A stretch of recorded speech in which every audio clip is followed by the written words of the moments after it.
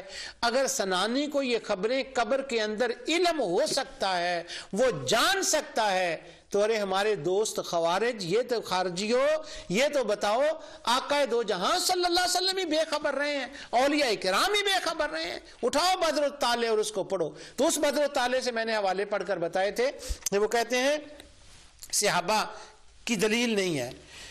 اور اس کے بعد میں نے ابتدا میں یہ تفصیل سے باتیں بتائیں کہ صحابہ نے نبی اکرم نور مجسم صلی اللہ علیہ وسلم کے ظاہری زمانہ حیات میں نئے کام کیے جو نہ قرآن میں تھے نہ رسول اللہ صلی اللہ علیہ وسلم نے ان کے کرنے کا حکم دیا تھا. انہوں نے خود کیے اور اللہ نے ان کو قبول کیا اور رسول اللہ صلی اللہ علیہ وسلم نے ان کو قبول ہونے کی بشارت دی. یعنی کام پہلے کیے، وہ قبول ہو گئے، بعد میں حضور نے ان کو بشارت دی. یہاں ایک سوال یہ ہوا ہے کہ اگر سرے سے کوئی بندہ نیکی کا کام وہ کر ہی نہیں سکتا جو قرآن و سنت میں جس کی تصریح نہ ہو وہ اپنی ذات میں کار خیر، تو صحابہ نے یہ جرت کیوں کی اور آقا نے ان کو قبول کیوں کیا؟ اس سے یہ پتہ چلتا ہے کار خیر ہو، نیا کام ہو، علماء شروع کریں، علماء اس کی تائید کریں، اللہ کے قرب کا سبب ہو، منکرات سے محفوظ ہو، غلط باتوں سے محفوظ ہو، کام نیا ہو، اس کو خدا بھی قبول کرتا ہے، مصطفیٰ بھی اس کو قبول کرتا ہے. اس کو حافظ ابن تیمیہ کے بقول لغوی اعتبار سے بدعہ کہہ لیں کہ یہ نیا کام ہے، لیکن شریعت سے اس کا اگر تصادم نہیں تو اس کو بدعہ سیئہ اور کل بدعۃ ضلالہ اس کے اوپر نہیں جھڑ سکتے. صحابہ نے آقا دو جہاں صلی اللہ علیہ وسلم کے تشریف دنیا سے لے جانے کے بعد وہ اعمال صالح کیے جن کا حضور نے ذکر نہیں کیا تھا، اللہ تعالیٰ نے ان کے کرنے کا بیان نہیں کیا تھا. اس کی مثالیں میں نے بخاری سے دیں، میں نے مسلم سے دیں، ذہبی سے دیں، امام سارے محدثین سے میں نے دیں.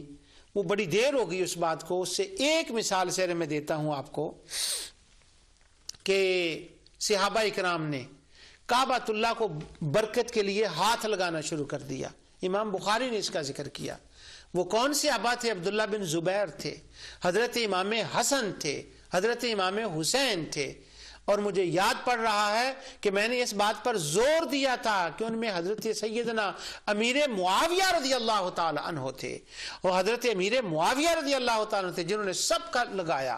تو جب حضرت عبداللہ بن عباس تھے تو ان صحابہ نے برکت کے لیے کعبے کی دیواروں کو ہاتھ لگایا. اور امام بخاری کہتے ہیں ابن حجر اسقلانی کی شرح میں نے وہ سارے نام آپ کو پڑھ کر بتائے تھے.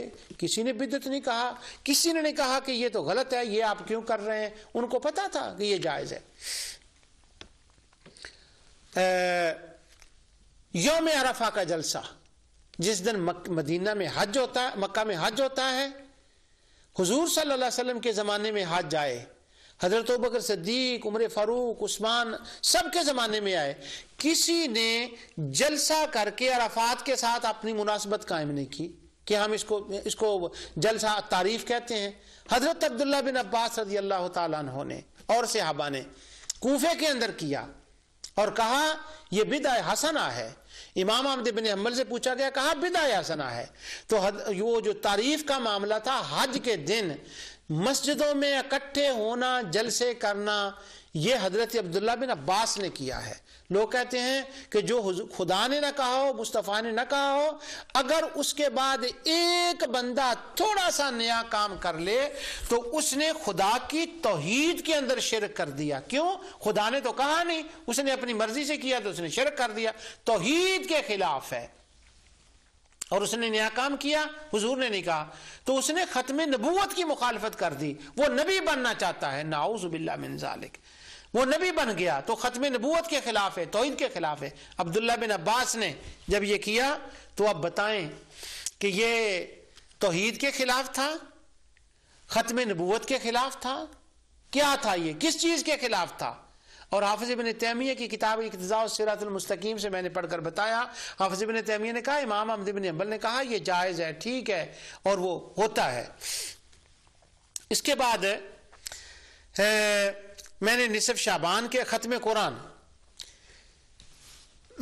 نصف شعبان کے بارے میں بتایا، مختلف حوالہ جات سے، فتاوی ابن تیمیہ سے بتایا، انہوں نے کہا یہ اچھا عمل ہے، اس کو کرنا چاہیے، کون روکتا ہے؟ ختم قرآن، نبی کریم صلی اللہ علیہ وسلم نے یہ نہیں فرمایا تھا کہ ختم قرآن کرو، لوگوں کو اکٹھا کرو، جمع کرو۔ میں نے اس پر 2 پروگرام کیے، ابن القیم کی کتاب سے، ابن قدامہ کی کتاب سے، میں نے حوالہ جات آپ کے سامنے رکھے کہ حافظ ابن تیمیہ کی کتاب سے، کہ وہ جمع ہوتے تھے، پڑھتے تھے، کرتے تھے اور لوگوں کو بلاتے تھے، بالکل نیا کام تھا۔ اور جب امام احمد بن حنبل سے پوچھا گیا، انہوں نے کہا مستحب ہے۔ اور پھر تراویح کے اندر امام احمد بن حنبل کے عمل میں نے آپ کو بتائے۔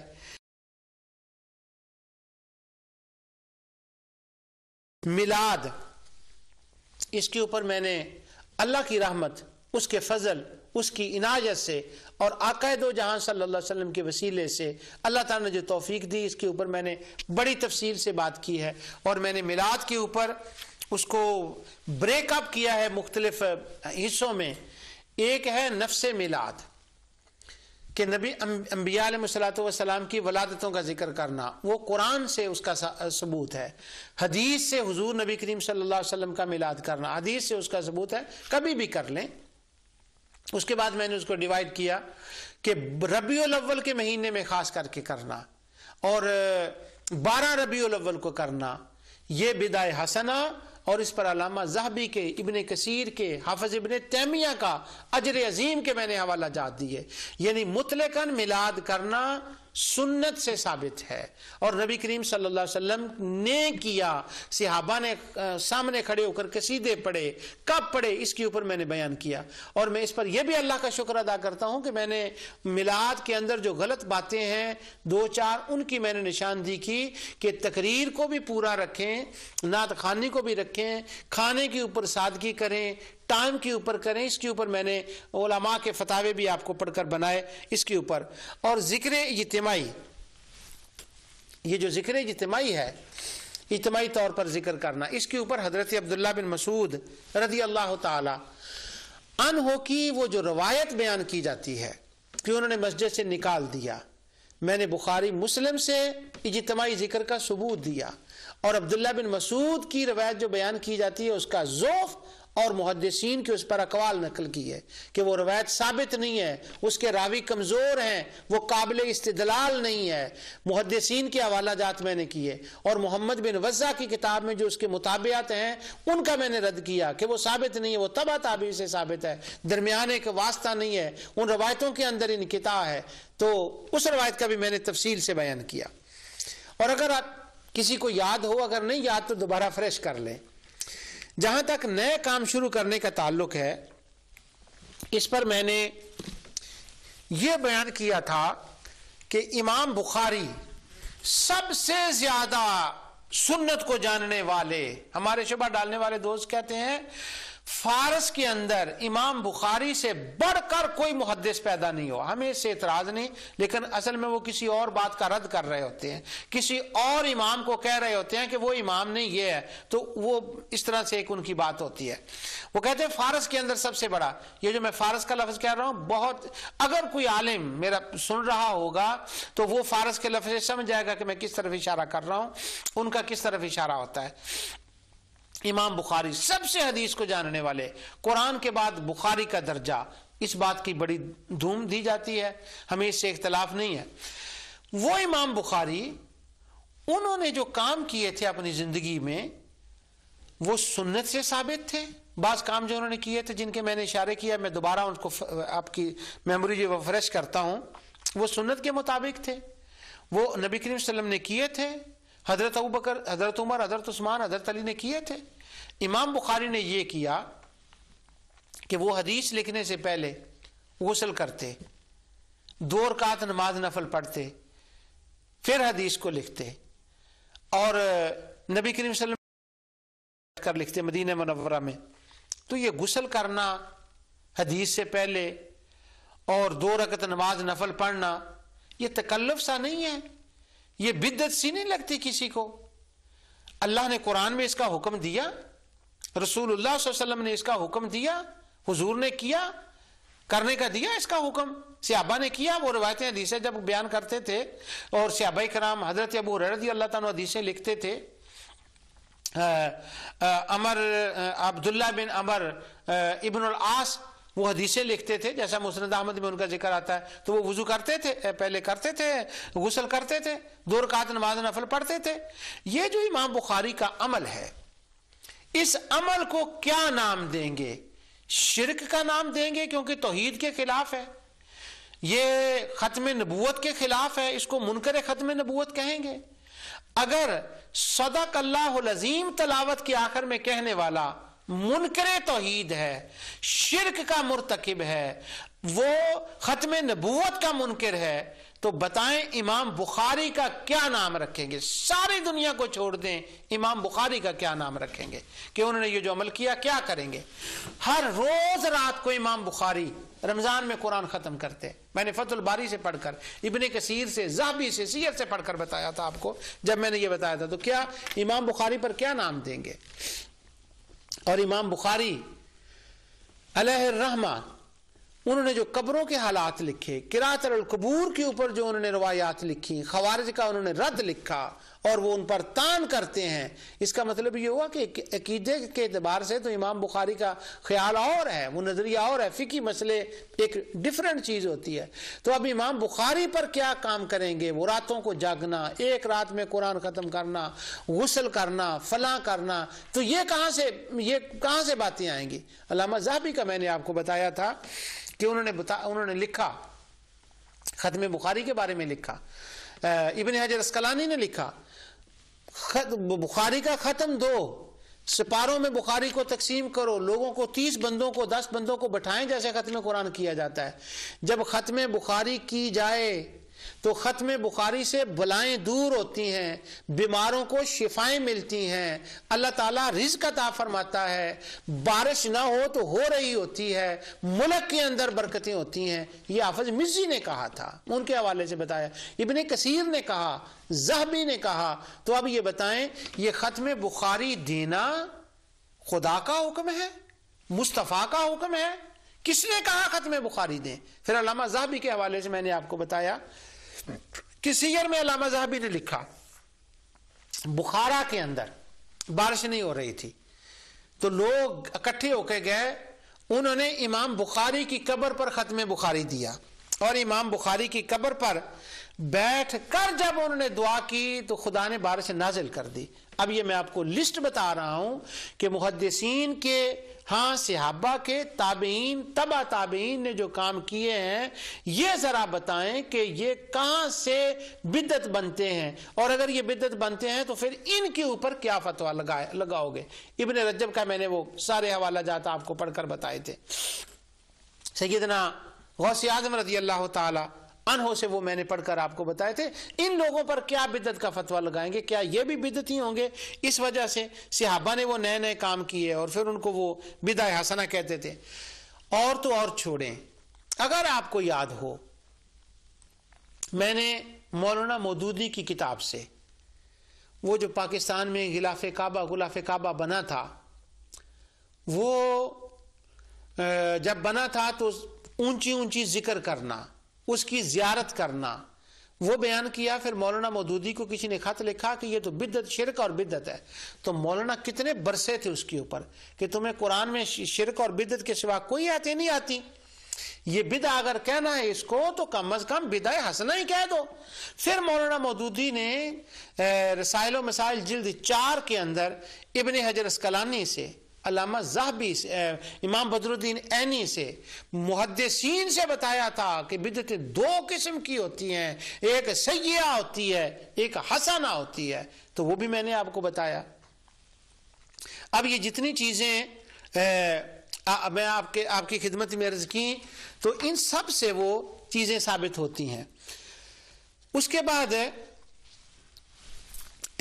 گنیا کے حوالے سے اللہ تعالیٰ کی رحمت اور اس کی عنایت سے جب میں نے گنیا پر پروگرام کیا کہ گنیا پر میں نے مختلف حوالوں سے بیان کیا، اس کے اندر حضرت غوث اعظم کے علمی لنگر کا بیان کیا، اس کے اندر روحانی لنگر کا بیان کیا، اس کے اندر میں نے کھانے پینے کے لنگر کا بیان کیا کہ ابن رجب نے لکھا، علامہ ذہبی نے لکھا کہ غوث پاک رضی اللہ تعالیٰ فرمایا کرتے تھے مجھے سب سے زیادہ عمل جو پسند ہے وہ یہ ہے کہ میں لوگوں کو کھانا کھلاتا جاؤں، اور اللہ تعالیٰ نے ان کی اس خواہش کو پورا کیا، ان کے سال ثواب کے لیے سب سے زیادہ کھانا کھلایا جاتا ہے۔ مگر صرف کھانا ہی نہیں کھلایا انہوں نے دوسرے کام بھی کیے، انہوں نے امام عبد الغنی المقدسی جیسے بندے پیدا کیے۔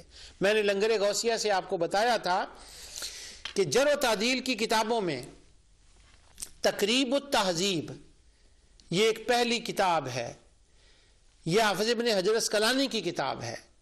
اس کتاب کی تلخیص کی ہے ابن حجر اسقلانی نے اپنی کتاب تہذیب التہذیب سے، اور جو ابن حجر اسقلانی کی کتاب تہذیب التہذیب ہے وہ اصل میں تلخیص خلاصہ ہے علامہ ذہبی کی کتاب تذہیب التذہیب کا، اور تذہیب التذہیب ذہبی کی کتاب خلاصہ ہے تہذیب الکمال کا جو حافظ مزی کی کتاب ہے، اور حافظ مزی نے جو تلخیص کی ہے اصل میں وہ کتاب معرفت الرجال، جو کتاب الکمال فی معرفت الرجال، وہ کتاب جو امام عبد الغنی المقدسی کی کتاب ہے اس کا ہے، تو وہ بابا ہے، جد ہے متاخرین میں سے جرح و تعدیل کے امام عبد الغنی المقدسی۔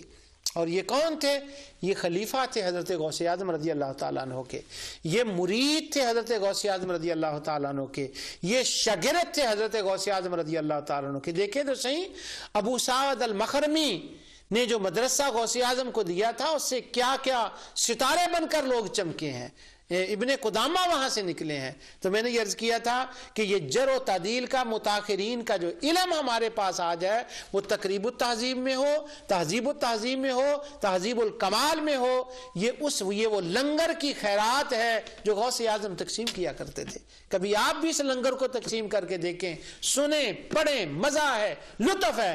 میں قسم اٹھا کر کہتا ہوں وہ لطف نہ ظہوری کے کلام میں ملے گا، نہ اعظم چشتی مرحوم کے کلام میں ملے گا، نہ نیازی صاحب کے کلام میں ملے گا، نہ وہ کوئی اور ہیں ان کے کلام میں، مجھے زیادہ نام بھی نہیں آتے، ان کے کلاموں میں وہ مزہ نہیں آئے گا جو مزہ آپ کو غوث اعظم کے کلام میں آئے گا۔ اور وہ کلام اپنی جگہ اچھے ہیں، ایک لطف ہے، سرور ہے، وہ بھی سنیں، اعظم کا کلام سنیں، ظہوری صاحب کا کلام سنیں، وہ دوسرے بزرگوں کا کلام سنیں، اعلی حضرت کا کلام سنیں، لیکن صرف وہی نہ سنیں، اس کے ساتھ اللہ کا کلام سنیں، مصطفیٰ کا سنیں، غوث اعظم کا سنیں، عبد الغنی المقدسی کا سنیں، اور ابن قدامہ کو سنیں کہ وہ کیا ہے۔ مجھے اللہ تعالیٰ نے توفیق دی اسی پروگرام کے اندر جب غنیت الطالبین کے حوالے سے میں نے بات کی تو شتنوفی کے اوپر اعتراضات تھے۔ علامہ شتنوفی کو کہا گیا کہ وہ سکہ نہیں ہے۔ اب اگر محفل نعت میں ہوں تو آپ کو یہ بات کوئی نہیں بتائے گا کہ شتنوفی جو ہیں ان کے پر کیا اعتراضات ہیں، وہ تو لذت اور سرور کی محفل ہوتی ہے، آقا کا ذکر ہوتا ہے، وہاں اور طرح کا لطف ہوتا ہے۔ لیکن ایسی محفلیں بھی ہیں جہاں یہ بتایا جاتا ہے شتنوفی سکہ نہیں ہے، ایسی محفلیں بھی ہوتی ہیں جہاں بتایا جاتا ہے شتنوفی کی کتاب بہجت الاسرار صحیح نہیں ہے، وہ تو غلط ہے، اس کے اندر تو یہ باتیں ہیں۔ اللہ تعالیٰ نے توفیق دی، میں نے شتنوفی کی سکاحت ثابت کی۔ کہا جاتا ہے ادفوی نے جو جعفر جمال ہے انہوں نے کہا کہ شتنوفی سکہ نہیں ہے، میں نے ان کی کتاب سے دکھایا کہ وہ سکہ ہے، اور باقی بہجت الاسرار کی اسناد اس سے میں نے ابن حجر اسقلانی کی وضاحتیں پیش کی کہ اس نے کہا میں نے اکثر کتاب کو پڑھا، مجھے تو اس میں کوئی غلط بات نظر نہیں آئی۔ شتنوفی کی کتاب بھی اور وہ بھی، یہ بھی ایک لنگر غوثیہ ہے، شتنوفی کی کتاب لنگر غوثیہ ہے۔ سبحان اللہ، ان لنگروں کو بھی پکانا چاہیے۔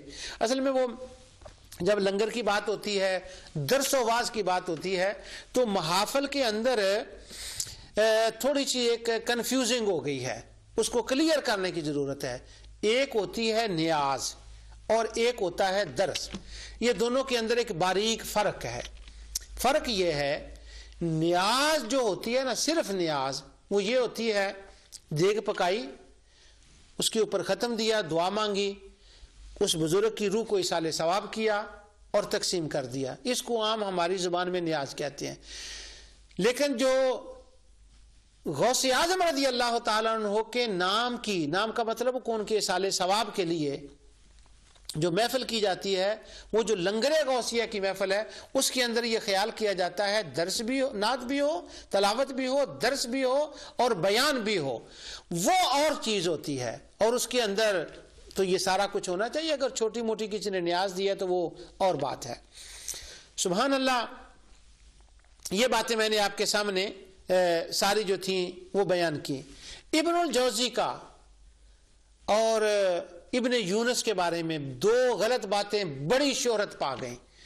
بزرگوں نے ان کے جوابات دیے، بعض بزرگوں کے جوابات میری نظر سے یہ گزرے، انہوں نے کہا اگر ابن الجوزی نے حضور غوث پاک رضی اللہ عنہ سے ایک اختلاف کیا تو وہ دونوں برابر کے بزرگ تھے، وہ ہم ابن الجوزی کو معذور سمجھتے ہیں، ان کا عذر تھا، اس لیے عذر علمی تھا تو انہوں نے اختلاف کیا تو کوئی نہیں۔ یہ بات بھی درست ہے جن بزرگوں نے یہ جواب دیا، لیکن میں نے آپ کے سامنے رکھا کہ اس نام کی کوئی کتاب نہیں، ابن الجوزی ان کے مخالف ہی نہیں تھے۔ ہمارے مماتی دوست، ہمارے اے خوارج، ہمارے بی خوارج، ہمارے سی خوارج، سارے دوست وہ شور ڈالتے ہیں کہ حضور غوث پاک کا تو جسم ہی نہیں مزار کے اندر، کیا لینے جاتے ہو، کچھ نہیں ہے۔ میں نے اللہ کی رحمت سے بتایا کہ یہ غلط ہے، ان کا وجود جہاں دفن تھا وہیں ہے، ان کے قبر کی زیارت کی جاتی ہے، اللہ تعالیٰ ان کے فیوز و برکات کو قیامت تک جاری و ساری رکھے گا، ان کی زیارت کے لیے دنیا جاتی ہے۔ اللہ تعالیٰ مجھے بھی توفیق دے، مجھے ابھی تک ان کے مزار اقدس کی زیارت کا جو شرف ہے وہ نصیب نہیں ہوا، میں ابھی تک حاضر نہیں ہوا، انشاءاللہ اللہ کو منظور ہوا تو کبھی یقیناً موقع مل جائے گا جب اس کو، کیونکہ اللہ تعالیٰ کی طرف سے وہ سبب بنتے ہیں، وہ اسباب پیدا فرما دیتا ہے، تو وہ انشاءاللہ کبھی موقع ہوگا۔ تو شتنوفی کے بارے میں اور وہ جو حضرت غوث اعظم رضی اللہ عنہ کے جسم سے نکال کر وہ پھینکا گیا تھا، اس کے بارے میں نے وہ پوری وضاحت جو کی ہے، اگرچہ اس کا ڈائریکٹلی تعلق نہیں تھا مسئلہ بدعہ کے ساتھ، لیکن وہ حضور غوث پاک رضی اللہ عنہ کے بارگاہ میں نے نذرانہ پیش کر دیا۔ یہ وہ معروف چند باتیں تھیں جو میں نے اس سارے دروس بدعہ کے اندر کی۔ اس کے اندر قراءۃ القبور کا بیان بھی آیا۔ لوگ کہتے ہیں قراءۃ القبور، قبروں پہ قرآن پڑھنا، وہاں جانا، قرآن کریم کی تلاوت کرنا، یہ بدعت ہے، یہ درست نہیں ہے۔ میں نے محدثین سے، خود امام بخاری سے ثابت کیا کہ انہوں نے تاریخ کے اندر یہ بیان کیا کہ کن کن لوگوں نے اپنی قبریں کھودی اور پھر ان قبروں کے اندر گئے اور جا کر تلاوت کی۔ ابن قدامہ سے میں نے بیان کیا، ابن کثیر سے بیان کیا، علامہ ذہبی کی کتب سے حوالے آپ کے سامنے رکھے۔ الحمدللہ مجھے وہ فوزی دوبارہ یاد آ گئی کہ وہ کہنے لگی میرے اندر ایک طاقت پیدا ہو گئی ہے۔ سبحان اللہ، اگر اتنا مواد آپ کے پاس ہو تو طاقت نہ آئے تو کیا کیا جائے؟ تو کہتی ہے میرے پاس طاقت آ گئی ان باتوں کے بارے میں، اور یہ تو طاقت ہونی چاہیے۔ اللہ کا کروڑ فضل اور رحمت ہے اہل سنت و جماعت کے اوپر کہ ان کے پاس بڑے دلائل ہیں، بہت کچھ ان کے پاس ہے، بہت دلائل ہیں، قرآن ان کے ساتھ ہے، حدیث ان کے ساتھ ہے، محدثین ان کے ساتھ ہیں، اولیاء ان کے ساتھ ہیں، کتب ان کے ساتھ ہیں، لیکن فرق پتہ کہاں پڑا، کمزوری کہاں پڑی؟ علم دوستی ختم ہو گئی، علم دوست کم رہ گئے، علم کی باتیں سننے والے کم رہ گئے۔ ہمارے پاس دو ذوق تھے، ایک اشعار کا ذوق تھا، یہ عربوں کے پاس بھی تھا۔ نبی کریم صلی اللہ علیہ وسلم کے تشریف لانے سے پہلے صدیاں عربوں کے پاس اشعار کا ذوق تھا، بڑے بڑے شعراء تھے۔ ان شعراء میں سے بعد میں آپ کو جب اگلا پروگرام ہوگا کہ شبہات پیدا کیوں ہوتے ہیں، بعض شعراء کے واقعات میں آپ کو سناؤں گا، لبید جیسے لوگوں کے بڑے بڑے شعراء تھے، وہ شعر کہتے تھے، یہ ذوق تھا، شعر کو کوئی غلط بات نہیں ہے، وہ پڑھتے تھے۔ ہمارے ہاں بھی اشعار کا، حمد کا، نعت کا یہ ذوق تھا اور ہے، لیکن اس کے ساتھ علم کا ذوق بھی تھا، قرآن فہمی کا ذوق تھا، حدیث فہمی کا ذوق تھا، وہ دروس کا ذوق تھا۔ تو ہم نے کیا کیا کہ ایک کو کاٹ کر علیحدہ کر دیا، وہ علم کا ذوق کم رہ گیا، وہ صرف اشعار کا ذوق رہ گیا۔ میں کبھی نعت خانی کے مخالف نہیں ہوا، کبھی نعت کا مخالف نہیں ہوا، بھلا نعت کے مخالف ہوگا؟ حضرت حسان بن ثابت پڑھتے تھے، حضرت زہیر بن کعب پڑھتے تھے، مگر آقا دو جہاں صلی اللہ علیہ وسلم منبر پہ بار کر خطبہ بھی دیتے تھے، صحابہ بھی خطبہ دیتے تھے، یعنی یعنی ہر عرب کا بچہ شعر بھی کہتا، قرآن بھی پڑھتا، حضور کی حدیثیں بھی بیان کرتا. تو وہ جو بیلنس ہے نا اس کو قائم رہنا چاہیے. تو یہاں بات یہ میں عرض کر رہا تھا کہ دلائل ہیں، ہر چیز کے دلائل ہیں، استحباب کے ہیں، سب باتوں کے ہیں، لیکن وہ سنتا کوئی نہیں، بیٹھتا کوئی نہیں، بیان نہیں کرتا. کیا کرنا چاہیے؟ کچھ جو بیان کرنے والے ہیں ان کے کوئی شکوے شکایت بھی ہوتے ہیں. وہ کہتے ہیں مارکیٹ اس بات کی ہے کہ جو شعر پڑھے اس کی دنیا بات سنتی ہے، ٹکٹیں دی جاتی ہیں، حوصلہ افزائی ہوتی ہے، ان کو بلایا جاتا ہے، اور جو قرآن اور حدیث پڑھنے والا ہے اس کی حوصلہ افزائی نہیں ہوتی، ان کو بلایا نہیں جاتا. وہ نوٹ پھینکے جاتے ہیں جو اشعار پڑھتے ہیں ان کے اوپر، اور قرآن پڑھنے والے کے اوپر کوئی نہیں پھینکتا. میں نے پچھلے دنوں میں اگر آپ کو یاد ہو تو عبد الغنی المقدسی رحمۃ اللہ علیہ کا وہ بتایا تھا کہ جب ان کا وصال ہوا تو علامہ ذہبی نے لکھا کہ وہ قرآن بیان کرنے والے تھے، وہ حدیث بیان کرنے والے تھے. تو کیا ہوا کہ جب ان کا وصال ہوا تو کسی نے خواب میں دیکھا کہ ایک اور ولی اللہ کو دیکھا، تو ان سے پوچھا کہ آپ کا کیا حال ہوا؟ انہوں نے کہا مجھے اللہ نے بخش دیا. تو اس نے پوچھا امام عبد الغنی المقدسی کی خبر دیجیے. اس نے کہا میں نے عرش الہی کے قریب ان کو دیکھا، ان کے لیے ممبر بچھایا گیا، وہ ممبر پر بیٹھے تھے، وہ قرآن بیان کر رہے تھے، وہ حدیث بیان کر رہے تھے، اور ملائکہ ان کے اوپر موتی نشاور کر رہے تھے. اللہ اکبر. اگر یہاں قرآن اور حدیث پڑھنے والوں کے اوپر کوئی موتی نشاور نہ کرے، پیسے نشاور نہ کرے، تو اس کی شکایت نہیں. ممکن ہے کہ ان کے اوپر موتی نشاور کرنے کے لیے اللہ تعالیٰ نے دوسری جگہ رکھی ہو، اس کی تو شکایت نہیں ہے.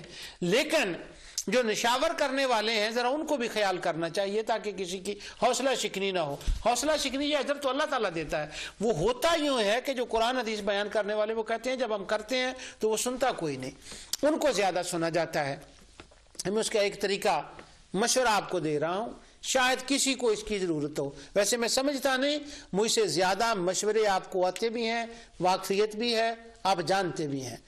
مشورہ یہ ہے کہ ہر بندہ جو علم کا ذوق رکھنے والا ہو وہ اپنے شہر میں علمی ذوق کے لوگ اکٹھے کرے، ان سے رابطہ کرے. وہ 3 نکل آئیں، 5 نکل آئیں، ان 3 4 5 کو وہ بٹھائے، ان سے وہ علمی گفتگو کرے، قرآن کی ہو حدیث کی ہو. کیونکہ ہر بندہ علمی لیول کی گفتگو سننے کا اہل نہیں ہوتا. وہ تھوڑے بندے سے بات کر لے لیکن کرے خدا کی رضا کے لیے، مصطفیٰ کی رضا کے لیے اور آخرت کے لیے. وہاں نہ پیسے پھینکے گا کوئی ظاہری کوئی نہیں ہوگا، لیکن اوپر سے بڑا کچھ برس رہا ہوگا، خدا کی رحمت برس رہی ہوگی، خدا کی رضا مل رہی ہوگی، اس کی عنایتیں ہو رہی ہوں گی. 2 4 بندے اکٹھے کریں، قرآن کھولیں. انشاءاللہ جب میں آگے شروع کروں گا اگلا پروگرام، اس کے اندر میں مشورے بھی دوں گا کہ کس طرح سے ہونا چاہیے. تو ان خاص بندوں کی محفل کریں، 2 ہوں 4 ہوں. اگر آپ کو یاد ہو میں نے حضور غوث پاک رضی اللہ تعالی عنہ کے حالات بیان کرتے ہوئے علامہ ذہبی سے، حافظ ابن رجب سے بیان کیا تھا کہ غوث اعظم رضی اللہ تعالیٰ فرماتے ہیں جب میں واز شروع کرنے لگا مجھے اشارہ ہوا، مجھے بتایا گیا تو 2 یا 3 بندے، 4 بندے، 5 بندے میرے سامنے بیٹھتے اور میں ان کو بیان کرتا. پھر جب اللہ کا فضل ہوا تو میری مجلس میں 70 ہزار لوگ بیٹھنے لگے. اب ہر بندہ غوث اعظم تو نہیں ہوگا کہ 70 ہزار کا اس کو مجمع ملے. اگر 7 آدمی مل جائیں، 5 آدمی مل جائیں، نکل آئیں، کریم ہوتی ہے، کریم کو نکال لیں. یہ ہو نہیں سکتا کہ آپ کے شہر میں، آپ کے گاؤں میں، آپ کے دیہات میں اللہ تعالیٰ نے کوئی آپ کے ذوق کے 2 4 بندے پیدا ہی نہ کیے ہوں. ہاں یہ ضرور ہے کہ آپ ان کو تلاش کریں. ہیرو کو تلاش کیا جاتا ہے، پتھر جہاں چاہیں مل جائیں گے، لیکن ہیرو کو تلاش کیا جاتا ہے. عام پبلک جو ہوتی ہے ان کی ایک لمیٹیشن ہوتی ہے. وہ محبت کی باتیں عام سن لی، الحمدللہ ان کو ثواب مل گیا. نعت خوانوں کو سن لیا، ایک ذوق پورا ہو گیا، وہ مل گیا. لیکن آپ جن لوگوں کو اہل علم کس سے یہ میں درخواست کر رہا ہوں، ان کو یہ شکایت ہوتی ہے جو واعظین ہوتے ہیں کہ وہ انہوں نے واز کرنا ہوتا ہے، اللہ تعالیٰ نے قوت بیانی ان کو دی ہوتی ہے، بیان کرنے والے ان کو تو شکایت نہیں ہوتی، ان کو تو ٹائم ہی نہیں ملتا۔ امریکہ والے بلا رہے ہیں، ناروے والے، ڈنمارک والے، ہندوستان والے بلا رہے ہیں، ان کے پاس تو ٹائم نہیں ہوتا، ان کی بات نہیں میں کر رہا، میں ان کی بات کر رہا ہوں جن کے پاس علم ہوتا ہے مگر سننے والے سامعین ان کو نہیں ملتے۔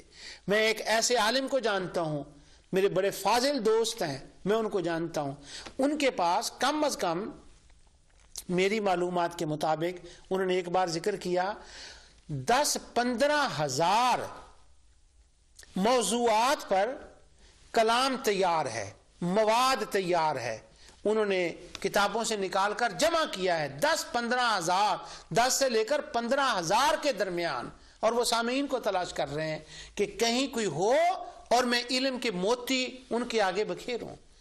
ماشاءاللہ وہ بیان کرتے ہیں، لوگ ان کو سنتے ہیں، پر اس کے باوجود بھی وہ ابھی متلاشی ہیں، کہتے ہیں بہت کچھ اللہ نے دیا ہے۔ کیسے دیا ہے؟ جب آپ لوگوں کو بتاتے ہیں تو رب کی رحمت جوش میں آتی ہے، وہ اللہ اور عطا فرماتا ہے۔ پہلے ممکن ہے 1000 2000 5000 6000 انہوں نے بیان کیا ہو، جب انہوں نے بیان کیا ہو جتنے بھی ان کو پتا کتنا بیان کیا ہے، اللہ تعالیٰ اور عطا فرما دیتا ہے۔ کیوں؟ اللہ آپ کو علم جب عطا فرماتا ہے یا مال تو اس میں لوگوں کا حصہ ہوتا ہے، جتنا لوگوں میں تقسیم کریں گے اتنا اللہ آپ کو عطا اور عطا فرما دے گا۔ تو علم کے لیے آپ کو لوگوں کو چننا پڑتا ہے، ڈھونڈنا پڑتا ہے، تلاش کرنا پڑتا ہے۔ میں پاکستان میں گیا تو ایک بچی تھی وہاں پر،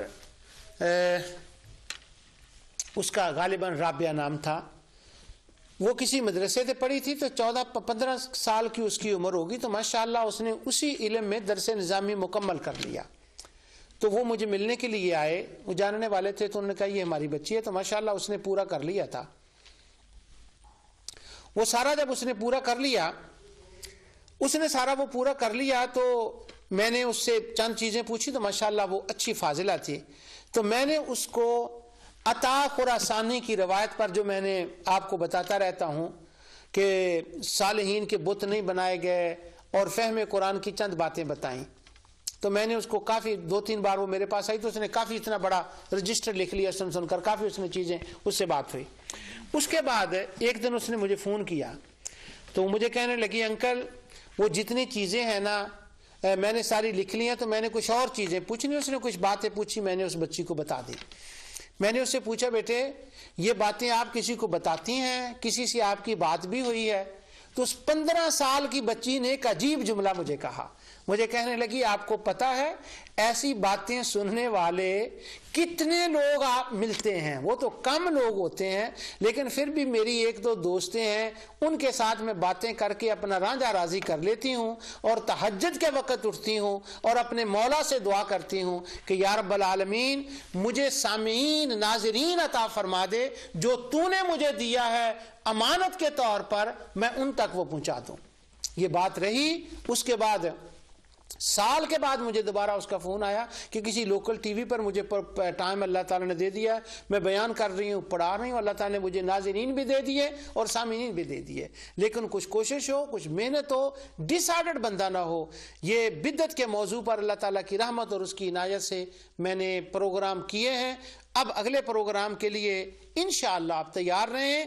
شبہات پیدا کیوں ہوتے ہیں، اس کی وجہ کیا ہے، وجوہات کیا ہیں، اور کن کن آیات سے، کن کن احادیث سے شبہ پیدا ہوئے ہیں، وہ میں ایک ایک کر کے لاؤں گا، چند پروگرام اس پر، اس کے بعد توحید اور رد شرک انشاءاللہ اس پر تفصیل سے بات ہوگی۔ میرا مولا مجھے توفیق دے اپنی رحمت سے، اور میرا خدا مجھ پر، آپ پر، ناظرین پر راضی ہو، اور جو لوگ پروگرام نور ٹی وی کے تمام پروگراموں کو دیکھتے ہیں اللہ تعالیٰ ان پر اپنی رحمتیں فرمائے، اور نور ٹی وی اور پیر صاحب کو اللہ تعالیٰ سلامت رکھے، اور نور ٹی وی دن رات چلتا رہے۔